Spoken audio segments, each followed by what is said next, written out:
அஸ்ஸலாமு அலைக்கும் வரஹ்மத்துல்லாஹி வபரகாத்துஹு.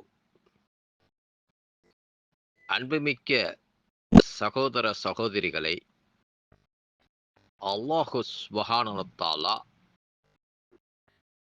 அல் குர்ஆனில் 16வது அத்தியாயம் கடைசி வசனத்தில் 128வது வசனத்தில் நல்ல அருமையாக அந்த வசனத்தை நமக்கு தந்திருக்கின்றான்.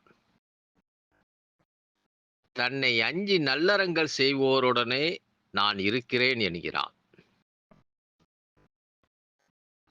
எப்படி என்றால், தன்னை பயந்து ஒவ்வொருத்தர்களும் நல்ல காரியங்கள் செய்யக்கூடியவர்களோட தான் நான் இருக்கின்றேன். அதாவது அவனை பயந்து தான் நம்ம ஒவ்வொரு காரியங்களும் நகர்த்த வேண்டும்.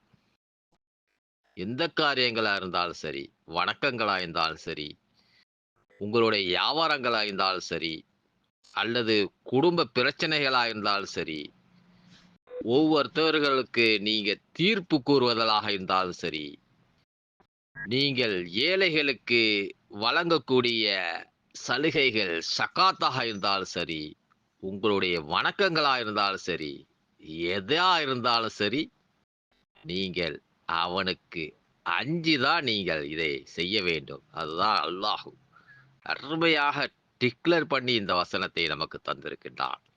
தன்னை அஞ்சி நல்லறங்கள் செய்வோருடனே நான் இருக்கிறேன். இன்ஷா அல்லாஹ் நாம் அனைவர்களும் அவனை அஞ்சி ஒவ்வொரு காரியங்களும் செய்யக்கூடியவர்களாக, நன்மக்களாக உங்களை என்னையும் ஆக்கி அருள் புரிவானாக என்று இந்த பிரார்த்தனையை செய்கின்றேன். அஸ்ஸலாமு அலைக்கும் வரஹ்மத்துல்லாஹி வபரகாத்துஹு.